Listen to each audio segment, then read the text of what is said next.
I think the most wonderful thing about this work is when you can help people to lead a better life. Africa has been a second home for Hans Rudolf Herren for many years.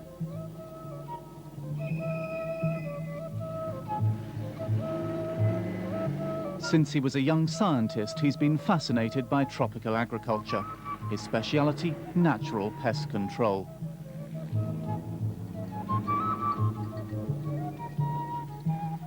On the 16th of October 1995, this farmer's son from the canton of Valais became the first Swiss to win the World Food Prize. It's simply the continent where I made my entire career, and somehow I want to continue working here. When you've done something here, then you've really achieved something. You can work a lot, and people do work a lot. By doing so, you can see the results. And I have the feeling that if I had done the same thing in Europe or in Switzerland, I wouldn't have achieved as much. Yes, naturally. It's not very enjoyable when my family lives on the other side of the world. But that's going to change in July when my family comes here. And then I'll have to make more time for them. Herren enjoys an international reputation as a scientist. Jimmy Carter awarded Herren his prize. Food production is increasing dramatically around the world as people become more and more familiar with the remarkable contributions of scientists like Dr. Herren. And I hope that many people will be inspired by the wonderful example he has set. Hans Rudolf Herren also believes that the world can be changed, but with actions and not with words. With this in mind, he began his acceptance speech at the prize giving with a quote from Mahatma Gandhi. With a word from Mahatma Gandhi: "You must be the change you wish to see in the world."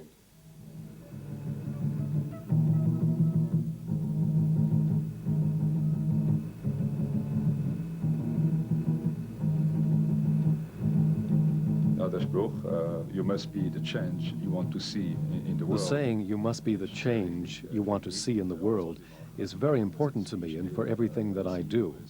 That I must be an example for what I want to see in the world tomorrow, for a world in which our children can live in a way which we would wish.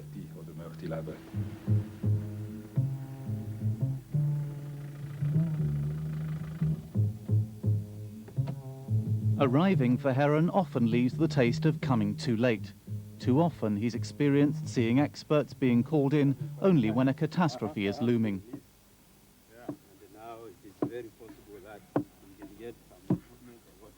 The 1980s, when famine threatened a large part of Africa, was no exception. A small team led by Hans Rudolf Herren brought the situation under control at the last moment. The World Food Prize acknowledges his remarkable achievement. But also, if you look at obviously the Herren, an agronomist trained at Zurich's Federal Institute of Technology, was unconventional from the beginning of his career. He was interested in the real cause of plant disease. His thesis: for every pest, there exists a natural control mechanism. They will disappear, and the plant will grow strong.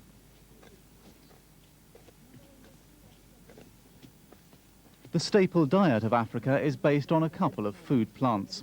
One of the most important is manioc, also called cassava. The cassava plant is able to grow and survive in harsh conditions of heat and drought. This undemanding plant was introduced into Africa from the New World in the 17th century by Portuguese slave traders. For many small farmers in over 30 sub-Saharan countries, cassava is the useful plant. The roots are harvested. They grow under the ground, protected from the tropical sun.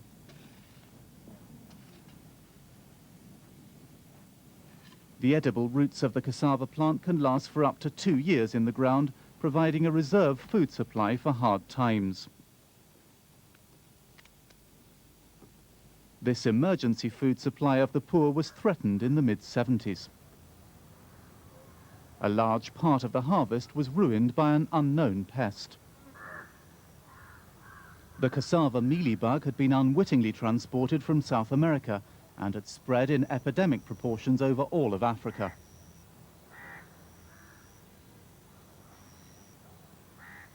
In 1979, the young Hans Rudolf Herren was given the task of stopping the destruction of the cassava plant.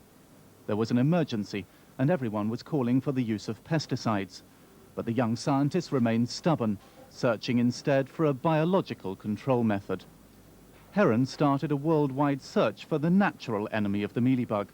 This tiny wasp was eventually found in South America. Herren was just at the beginning.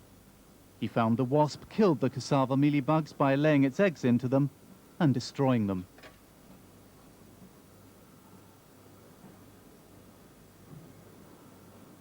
The beneficial insect from South America now had to be imported to Africa. Herren was laughed at for being an eco-freak. With almost no financial resources, he began breeding and studying the wasps at the International Institute of Tropical Agriculture in Nigeria. He soon proved the wasp didn't pose a risk to other insects. It just attacked the cassava mealybug.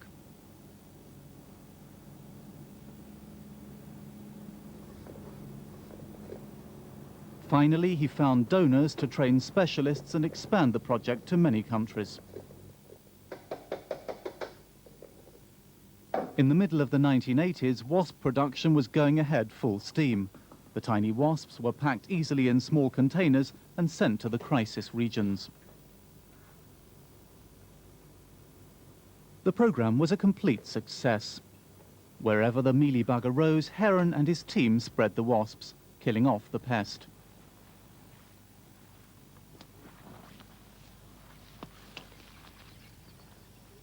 Today, the Cassava project is still the biggest non-chemical pest control program worldwide. Ecological, cost-effective and sustainable. The idea of the young eco-freak from Switzerland had saved millions of people in Africa from famine.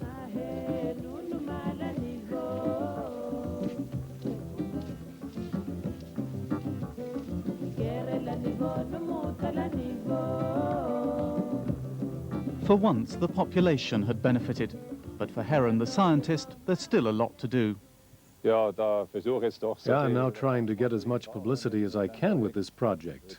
I believe it shows how successful biological control can be and how many people can be helped with very little money. But you're also a voice in the wilderness. How does it feel when you're ignored by the rest of the world?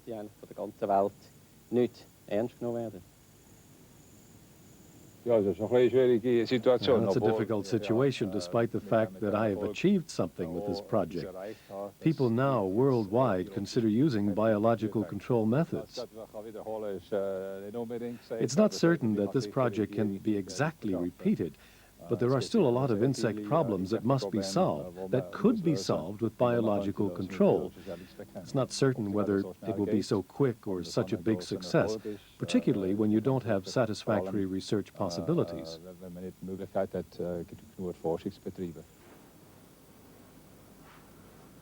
Without money, there's no research. And without research, nothing is going to happen with biological control. In 1994, Hans Rudolf Herren was appointed Director General of the biggest insect research centre in Africa, the International Centre of Insect Physiology and Ecology, the ICIPE. The once renowned institute in Nairobi is, however, having financial problems. Even the glory and honours of the new Director General haven't helped overcome all the obstacles. A lack of equipment, empty laboratories. Half of the 600 staff had to be dismissed. The 49-year-old director has one task for the time being, to find money. That means trying to interest potential donors in insect research.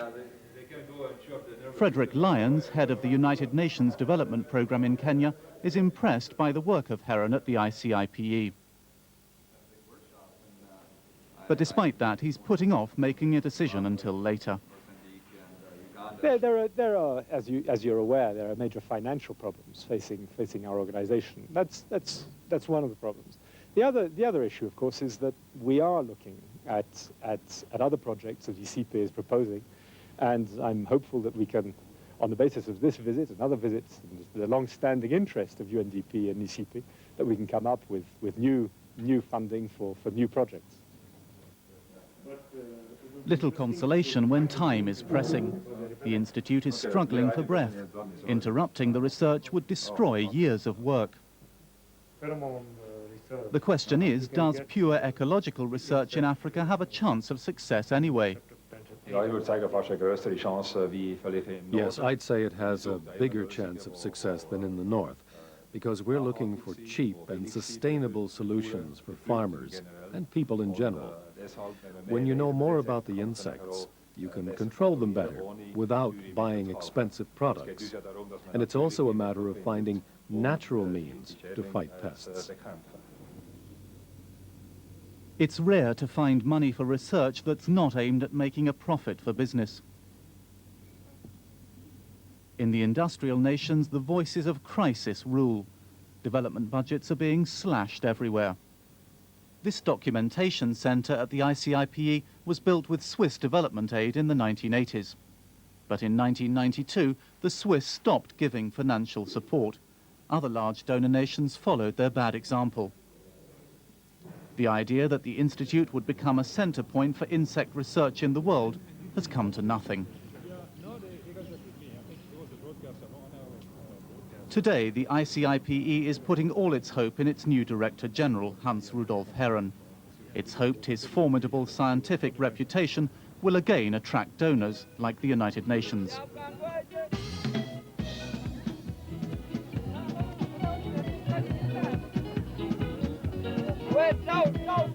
Despite the lack of money, pest research must continue. It's now the turn of the banana harvest to be threatened. Here in Western Kenya, bananas are the #1 commodity. More than 20% of the world's total banana crop is produced around the Lake Victoria region, from Uganda, Tanzania and Kenya. The banana tree represents the most important source of income for millions of people. But the banana farmers have a problem. The remaining, just like that, when it comes to grow, making the seeds, you get very small and so thin. So when you get it to the market, there's no price. You see. And you say the first year is okay? Yeah, when you harvest? Yeah, when you harvest. Fast, when you harvest. It's very smart and okay. Second, it doesn't. So thin, it's dying off. Even you take it to the market, no marketable. And you know where the disease comes from? From down. It's from down. Can you show where? It's from down. When you cut it here, you get it rotten in. Yeah. ICIP scientists get to the root of the problem. A large part of the banana plant is being attacked by a single pest. The larvae of the banana weevil reaches the trunk through the root system and extracts its nutrients. The weevil itself lives in the ground and is difficult to exterminate, even using poison.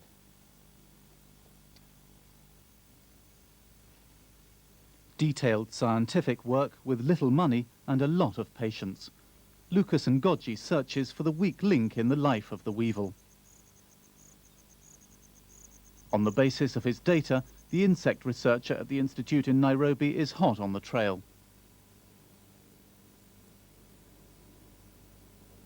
The weevil orients itself by scent, which leads it to the banana plant. If the correct scent could be isolated, then it might be possible to lead the pest on a false track.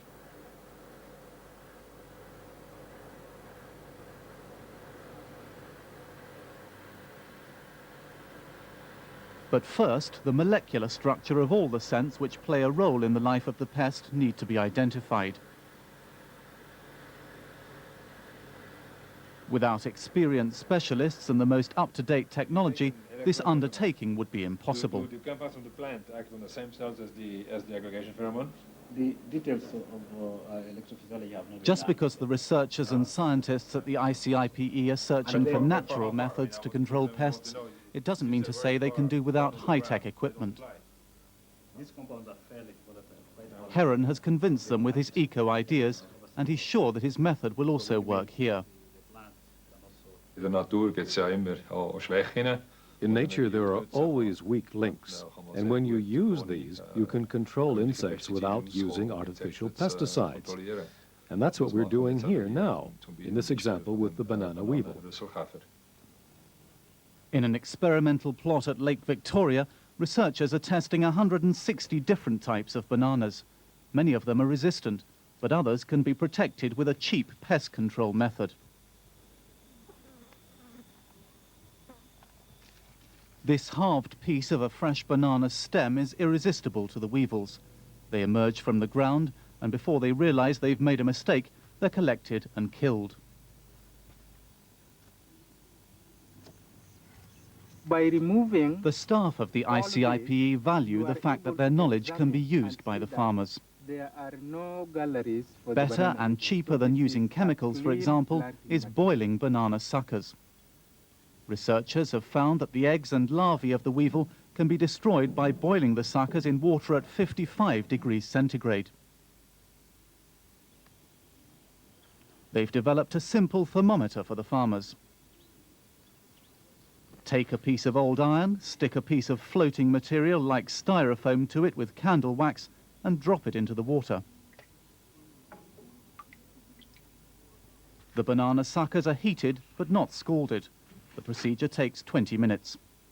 It will be here for about 20 minutes, and the water is at 55 degrees centigrade. When the correct temperature is reached, the wax melts and the styrofoam floats to the surface. The pests are destroyed. All the weevil eggs are destroyed. Then you will end up with the clean planting material.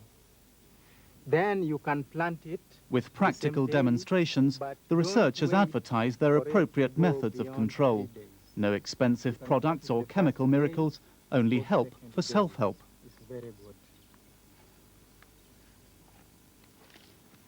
The farmers around Lake Victoria appreciate this kind of development assistance. What do you say to officials in industrial nations when they say they don't have any money and can't finance anything?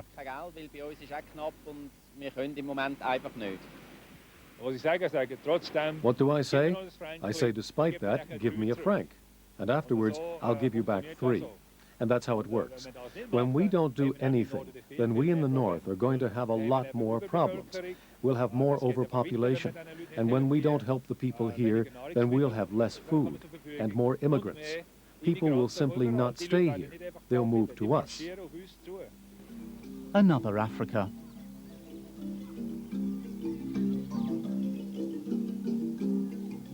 Where the savannah is vast and the animal world rich, man is rare.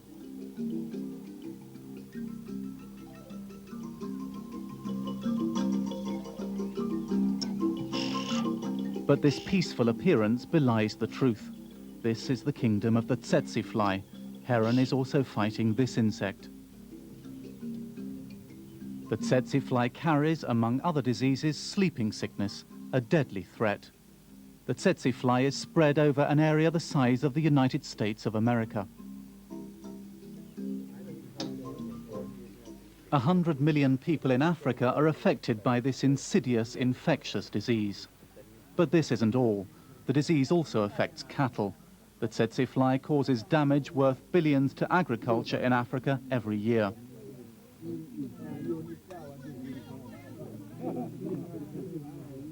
A challenge for the insect researchers in Nairobi. All attempts over the last decade to destroy the insect with DDT have ended in miserable failure. The tsetse fly has become resistant and keeps coming back. It can't be controlled with chemicals.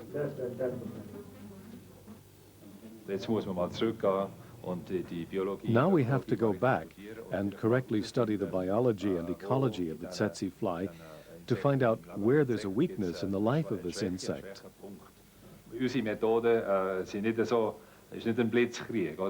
Our methods aren't a blitzkrieg against the insect. Our methods need a little longer, and sometimes that's difficult to explain to the farmers. They want the insect to disappear immediately. And they've also become used to seeing that when money is spent for a control method, Everything happens quickly.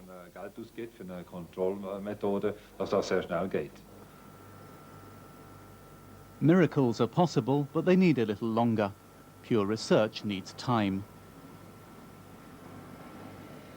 The scientific team at the ICIPE have been studying the tsetse fly for years. They're on the track of one solution. The antennae react markedly to different scents.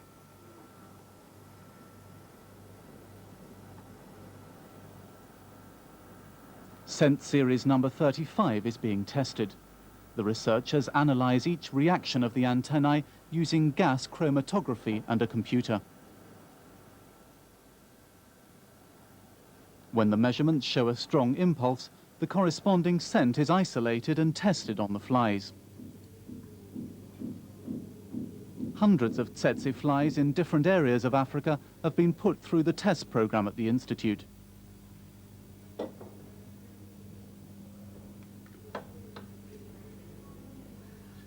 Each type reacts differently. Some scents function only when they're combined. Others fail in field tests. But the patience of the researchers appears to have paid off. Naturally, we have to be able to show that it works. Even when it takes a week for the insects to disappear, or when the cows no longer have the disease, that can take 3 to 4 months. You have to remain in regular contact and explain how the system functions, and always go back. And it works. It can be done, but it takes a lot of time. But at the end of the day, you've achieved more. Where ancient traditions and new knowledge meet, cultural understanding is vital. Only when the Maasai trust the scientists will the work have a chance of success. So he says, finally they'll do it, but since it's still around. Hans Rudolf Herren's vision of a better world is in a continual race against time. Okay, yeah. But I think it's nice to see that people. But the take tsetse initiative. They project want is to get out. interesting for the local people. The life of the Maasai is closely intertwined to the condition of their herds. This is a tsetse trap developed by the Institute. The blue fabric attracts the attention of the tsetse fly. A scent mixture of cattle urine and acetone lures the flies into the trap where there's no escape.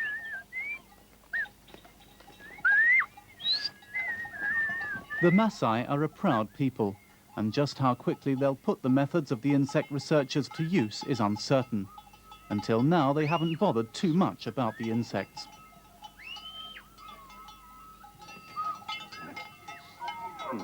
Only an insect enthusiast could think of capturing a tsetse fly to protect man and animals from disease. Ja, waarom ben je een insectenfan? Natuurlijk aan insecten gaan. Why am I an insect fan? Naturally, because I like insects. But why I'm so interested is because insects are so important in our whole environment. Over 75% of living things are insects. And whatever we do, insects are part of it, good or bad. Because insects are so central to our survival, I think it's very important. And that's why I'm dealing with these problems.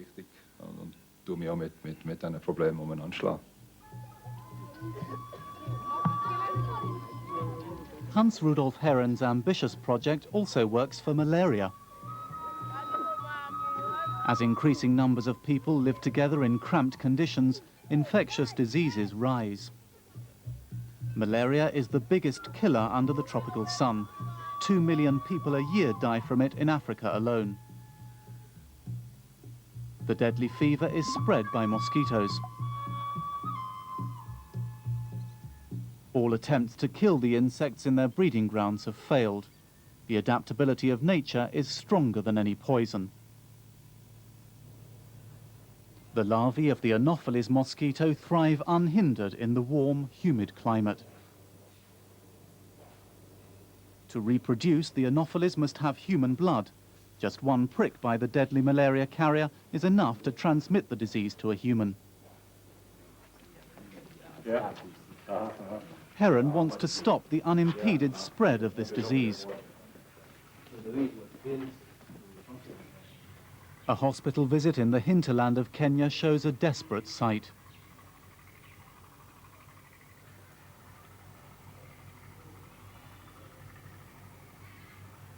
Over half the patients here show typical malaria symptoms: headaches, chills and raging fevers.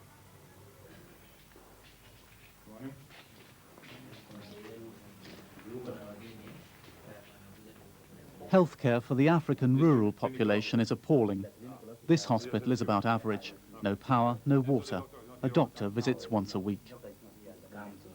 He only comes at once. Once, what do you mean, once what, a week, a day? Once in a week, or when he gets a time. When he gets time. So how do you, what do you do with the extreme cases? Extreme cases, some of them you transfer them up to Homa Bay. People here can't afford malaria pills like the Western tourists. Attempts over the last decade to develop an effective vaccine have proved futile. Because otherwise we can't help. We don't have any transport here. Despite 15 years in Africa, Herren doesn't want to and can't get used to scenes like this.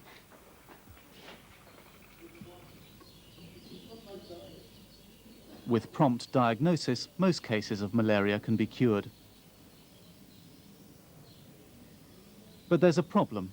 Over the last few years, increasing numbers of malaria parasites have become resistant to drugs. With these drugs, you're fighting the symptoms and not the cause. The cause comes from the mosquitoes which transmit the malaria parasite. And that's where further research is needed, to find out what we can do against the mosquito. But for the time being, mosquito research isn't a priority. The problem affects mainly developing countries, and they don't have the money. And the pharmaceutical industry prefers to put its money into developing new drugs which will bring bigger profits.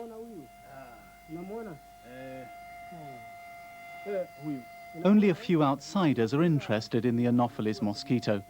Armed with a small vacuum cleaner, scientists from the ICIPE regularly go on the hunt for mosquitoes in malarial areas.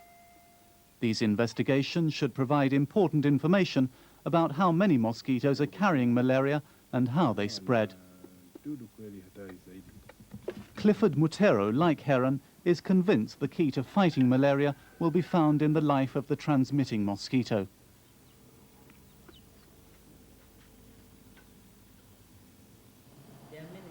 So the resolution cannot be good. At the Institute, Mutero patiently puts together pieces of the puzzle. With the nose of a detective, he searches for the famous weak links in the life of the insect.